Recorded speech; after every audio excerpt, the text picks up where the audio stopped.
Um, Welcome back. I wanted to make a video. When I go home, I'm gonna make another video, because I found like this really dope article on the trauma bonding, and gaslighting was in it. I didn't know what gaslighting was. I thought that it was like when you like someone and they say they're gonna call but they don't call. I didn't know what it was.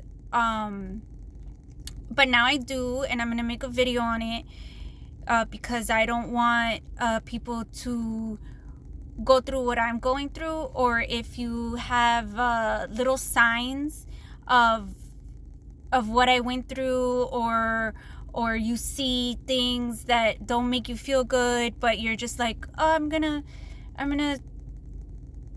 suppress it. It's okay. Like I don't wanna cause problems. I don't wanna fight. So that you're aware. Okay. And for this video, I'm gonna talk about what has been going on with my cancer treatment. So the last cancer treatment that I got was the last chemo was December 7th, and I was miserable. I was at home, and my boyfriend at the time, he was like not helpful at all. And I needed him to take me to chemo, so I was just like, okay, like, like whatever. And I was laying in bed, and I really didn't want to feel like that anymore. I remember he had the car, and I asked him to bring me pizza. It was like a few days after I had gotten the chemo.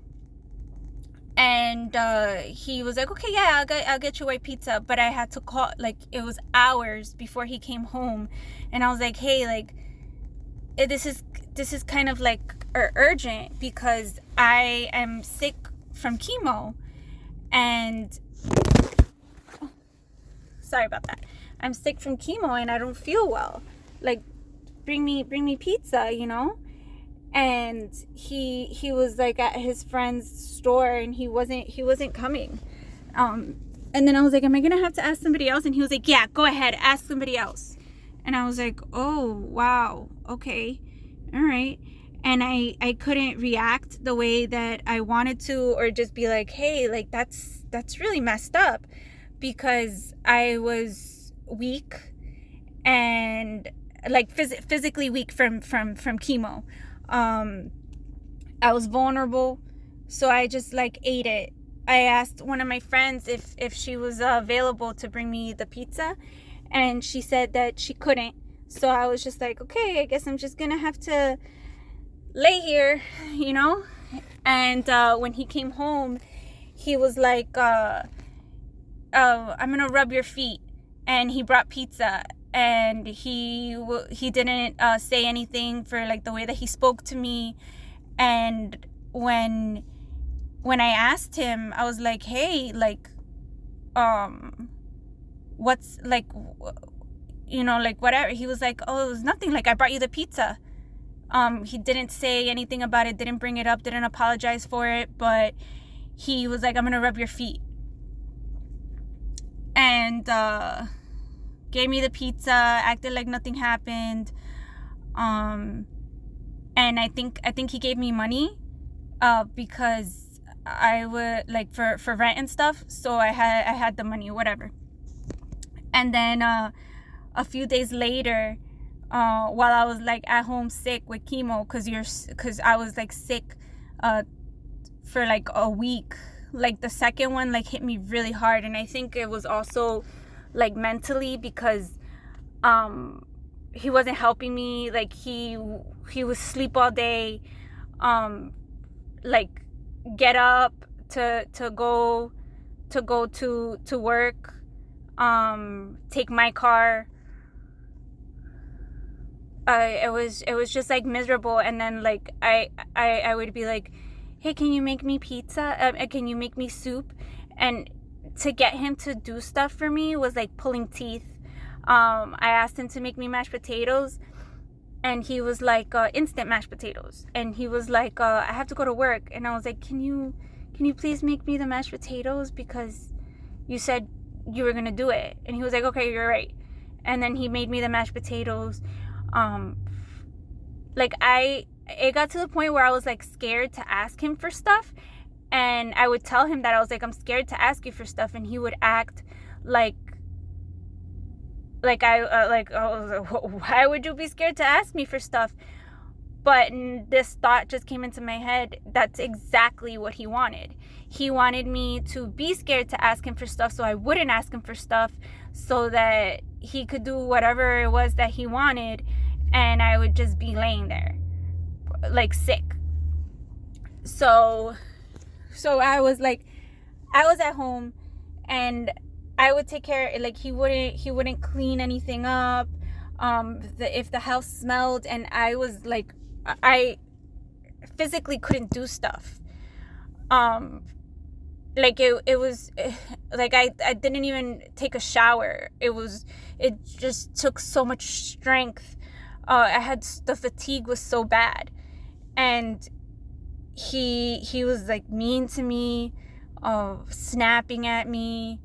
I was in the emergency room because I drank contrast for a test that they gave me, and I guess I had a bad reaction to it, and I called him, and I was like, hey, like I'm in a lot of pain, like I'm going to the ER.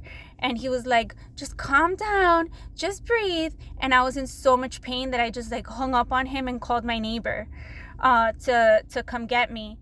I couldn't even open the door to go let her in. Like, she had to come in with her keys. And then I was like folded over, like I wanted the EMT to come pick me up. It was just like that, but I took it.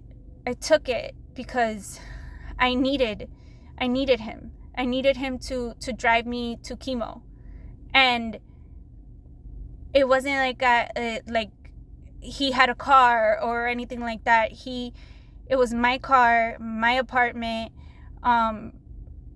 He basically like used everything that I had and all of the help that I was getting and all of the support, and he got even lazier from me getting help instead of helping me. Wouldn't help me around the house. Like, I had to wait till I felt better to clean the house, because he wouldn't do it. And like once I was like, hey, can you pick up the wee pads? And he was like, oh, there's poop on there. And I'm like, yeah, can you clean it up? And he'd be like, that's your dog, those are your animals, those are your cats. Wouldn't help me with anything. And I everything happened the way that it should have happened. Like, I'm working on that. I'm working on forgiving myself and forgiving him, but not forgiving him like he's sorry or he deserves it, or he deserves any of my sympathy. Forgiving him so that I don't have hate in my heart, and he's just like I just remember the experience and remember what happened, but not feel anything towards the situation. So that's what was happening. And because that was happening, I was so desperate to get back to work. Like, I was like, if I do the 2 more chemos, like, I'm gonna feel like crap. I'm not gonna have anyone, and then I have to wait 4 to 6 weeks till after I complete the chemo so that I could get the surgery. Like, I was just so desperate to get out of that situation that I told my oncologist, I was like, I can't do this anymore. I didn't do it because of because of him, because of the situation that was going on with him. I did it because I just wanted to be able to fend for myself again, and go back to work and just move along the process. I wasn't like, this was subconscious of the, now that he's gone and I realize, I'm like, oh wow, like I didn't want to do the like him not helping me and being mean to me, and me like having to beg for help from the person that I sleep with is affecting me, and it's making me like, I was vulnerable, and he took advantage of it. He was like, I'm gonna kick you while you're down. So I told my oncologist, I was like, don't want to do chemo anymore, it really sucks. And my oncologist was like, okay, if that's what you want to do, but the tumor is reacting very well to the chemotherapy. Okay. So she, that day I was like, okay, I'll do it. And I set up the appointment, and then I got home and I went to sleep. I took a nap and I woke up and I was like, oh crap, I'm getting a cold that my beautiful ex-boyfriend gave me. He's just the gift that keeps on giving. And it was like pretty bad. So I was like, oh my God, I changed my mind. Like, I don't want to do this chemo anymore. Like, I'm going to feel like how I feel now with a cold, but 10 times worse. So I called, and I called the next day. I called a few people and I was like, hey, I really don't want to do the chemo. And the people that I consulted with, it was my friend Sam, my friend Fuller, and my landlord. And they were all like, if you don't want to do it, don't do it. It's okay. Like, the tumor shrank. But it was really hard for me to say no to the oncologist. It's really hard for me to say no to doctors. And my friend that's a doctor, she was like, they're just people. And I'm like, yeah, but you're doctors. So I changed my mind, whatever. I called the oncologist's office. I let them know. And then I called to set up an appointment with the surgeon. And I was waiting to hear back from them. I was really anxious. And then on Christmas, the ex-boyfriend, he went to the bathroom and he left his phone in the room, and somebody called, and the name that he had him under was like the wet one in Spanish. So it could either be like you're undocumented or you're like really wet, like sexually. And I was like, what? So he had told me before that if somebody calls, to just pick up the phone. So I picked up the phone and the person hung up.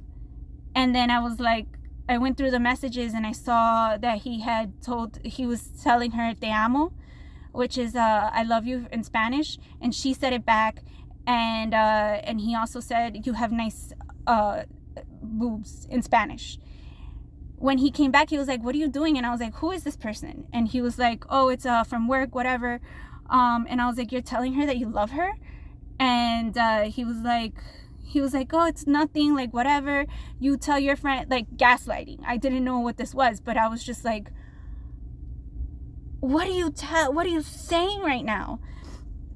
And then I like jumped on him because I wanted to get the phone, and he pushed me off of him, and I was like crying, and I was just like, what is going on? And he was just like, everybody at work does it, like whatever. And I'm just like, that's not okay.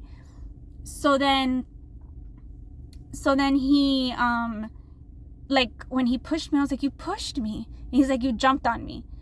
And I told him, I was like, just go to the other room. He's like, there's a whole bunch of stuff on the couch. And I was like, well, put it down. So then I followed him to the back room after I was like laying there. And I said to him, show me the message. I was like, you're messaging her? And he was like, no. He was just like scrolling through his phone. And then he was like, he said that he was messaging somebody else. The girl called while we were still in the room. She was like calling, and I was like, pick up the phone. And then he was like, look at how you're acting. look at how you're acting. Like total gaslighting. Like, look at how I'm acting. Look at what you're doing. You know, like I'm sick with a cold. I have cancer and I weigh 140 pounds less than you. Like, you're evil. You're a heartless, like, person. So then, when we were in the room, and in the back room, and I said to him, I was like, show me the phone, show me the messages. And he refused.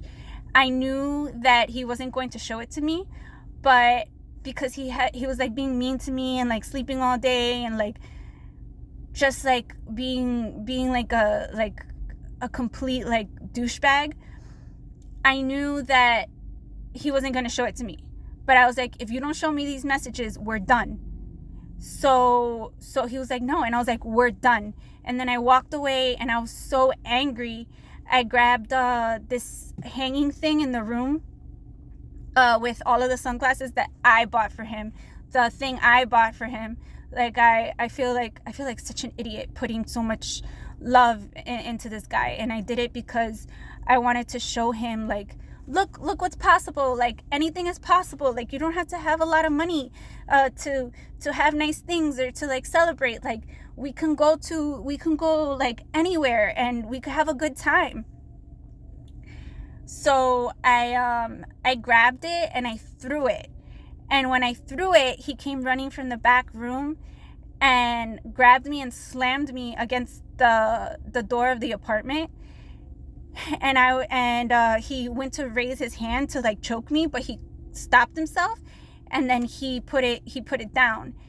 And then I was just like, what is going on? He had never gotten that physical with me. Like, he'd like, I call it like manhandling. Like, he'd like grab me and like move me around, and I'd be like, stop manhandling me. But because he didn't like hit me, I didn't think that it was bad. But now I realize, like, just like don't do that to me. Like, I'm so much smaller than you. Don't put your hands on me like that.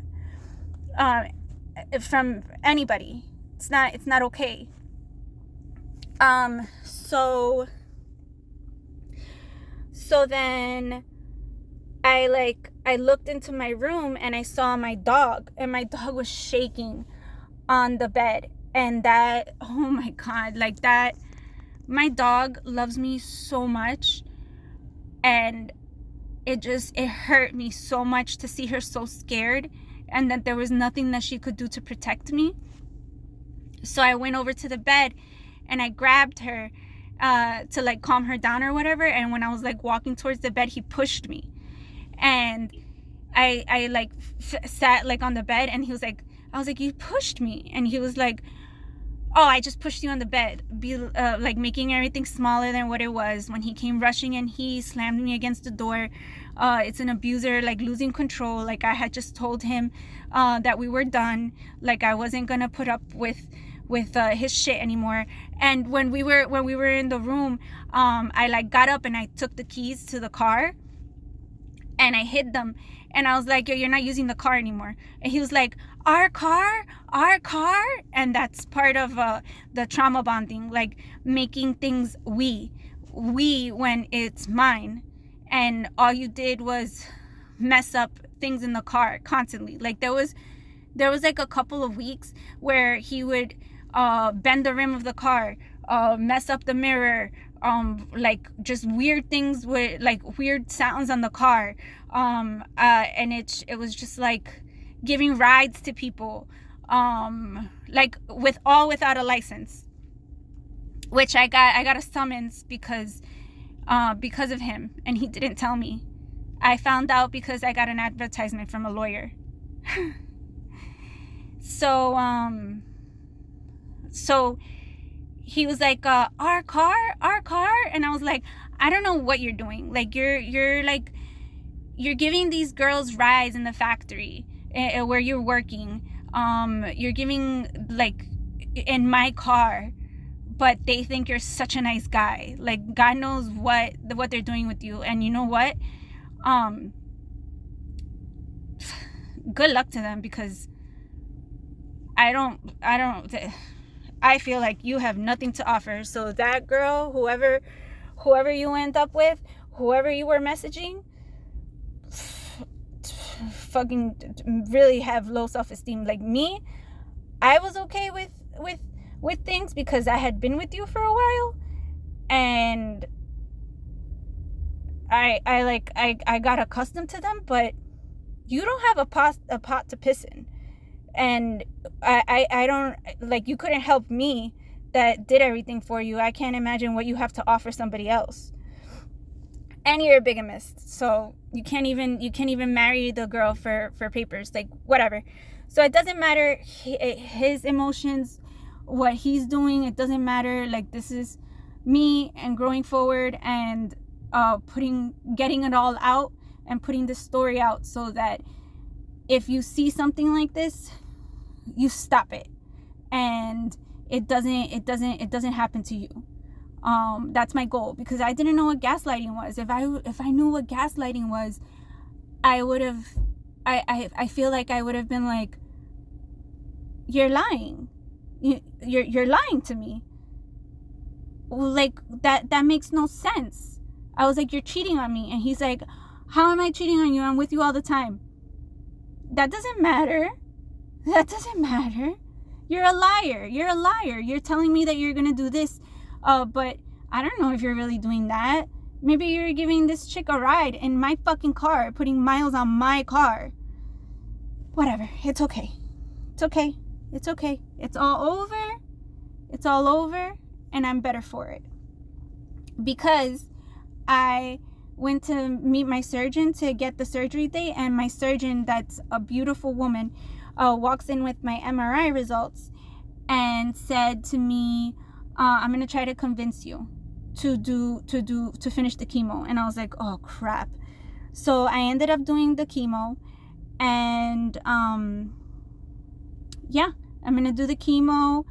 It's gonna be hard, but I feel like it's gonna be better, or easy, a little bit easier, because I don't have that weight on me, or that, like, oh man, like, is he gonna make me soup? How long is he gonna be out with the car? I don't have, like, that worry anymore. And so that was on Christmas, and it's like it's been 3 weeks since that happened, and the first 4 days I felt really, really crappy. I felt like I couldn't do the basic things. Like, going to the bathroom was like a tremendous feat. I felt, when I would go out, I felt like I had a heaviness in my chest. It stunk. But my friends really got me through it. I started, I've been doing a lot of guided meditations. They help a lot. Guided meditations, positive affirmations. I started writing down how I feel. At the moment, I'm seeing 2 therapists. One's free, and one is with BetterHelp.